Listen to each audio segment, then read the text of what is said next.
now over to Mr. Harris, who now has the floor. Thank you very much, Mr. Chair.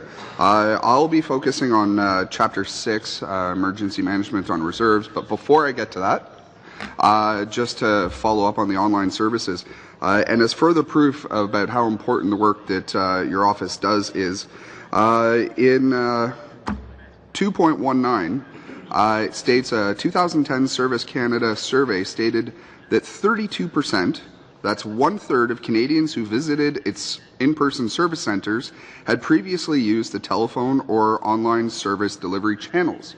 So that means that 1/3 of people going to see services in person weren't able to complete what they needed to do online or by phone. I think that's certainly a glaring lack and certainly an area that the government and departments need to address to increase customer satisfaction. Another one that is frankly shocking in 2013 is in 2.21, again in reference to HRSDC. While these improvements have resulted in 98% of EI applications being filed online, which is exceptional, an individual still cannot determine the status of their claim online. That should be something pretty simple to fix. Would you not think? I'm never going to try to venture, I guess, into the world of how easy it is to fix something in technology. However, it was something that that we felt was notable. That that the technology is there to file online, but but not there to understand the status. So again, it was just an example of what you can and cannot do online. I come from an IT and computers and customer service background, and it's never as easy as it looks, and we just have to look south of the border and the problems that they're having with online services right now as proof of that. Now moving over to the Emergency Management on Reserves, Chapter 6. I wanted to start off with a line from why it was important to do the audit. In Canada, natural disasters and catastrophic events such as flooding are increasing in both frequency and intensity. When it comes to such disasters, First Nations communities are considered to be at risk of emergencies due to their isolation and geographic location. Of course, it's not up to you to figure out why we're having more catastrophes and disasters, and I would say for myself that I believe climate change is a part of it. But from 2009-10 to 2012-13, there have been 447 emergencies that occurred on reserves. And moving to your findings, Aboriginal Affairs and Northern Development Canada's annual budget of about $19 million for the Emergency Management Program is not sufficient. Later, you mentioned that the government had to put in close to $400 million in additional money into those programs over and above the $19 million that was put in. Later in the same paragraph, it's mentioned that oftentimes the money was borrowed from other funds, including the capital funds, which are there to actually build and to build infrastructure in these communities, which would make them safer and less prone to emergencies and disasters. Do you think that this is a prudent approach? I mean, you've mentioned it in the report, and it's something that is there. Is there enough money going into disaster management? Does the government have the right focus? Are they putting enough on prevention and mitigation of disasters to prevent them from happening in the first place? In terms of the budget, we understand that having a central pool for the department to draw on in emergency situations is probably makes sense as a way to manage contingency funding and emergency funding. What concerned us was the fact that we did see examples where the department had to draw from its own capital funding to deal with some of the emergency situations.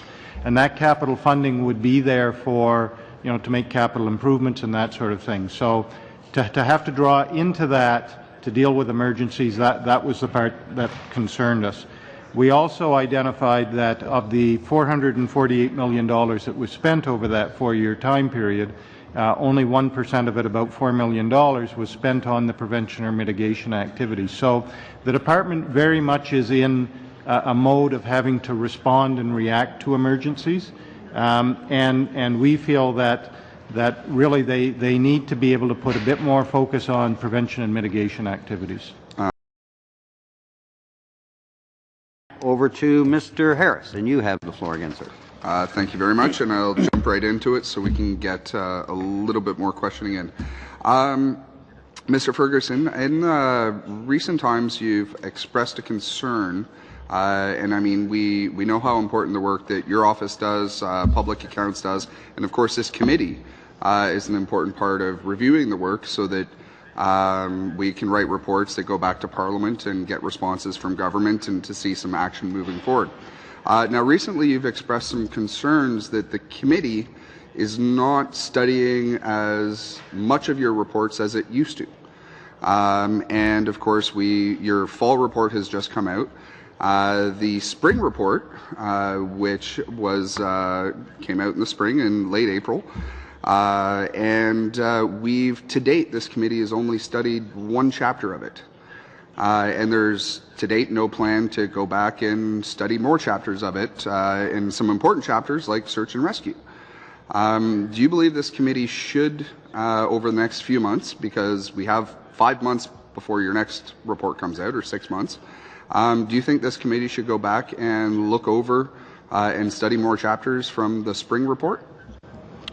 Mr. Chair, obviously I guess the work schedule of the committee is up to the committee, but we do the audits, we present the audits to the committee. I think there were a number of important chapters, a number of important audits in the spring report. There are a number of important audits here as well, and certainly we feel it helps to get our message through to the departments as well if there are hearings on the audits. So, our preference is that there be hearings on as many chapters as possible, but again, it's up to the committee to decide its work schedule.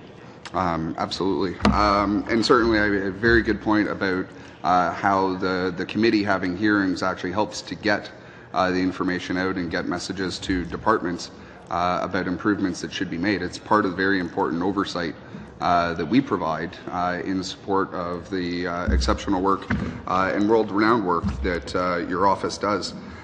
So I certainly would like to look across to my colleagues, and I hope we can find a way to study some more chapters in the previous. Well, focus on this one. We haven't even focused on the last one yet.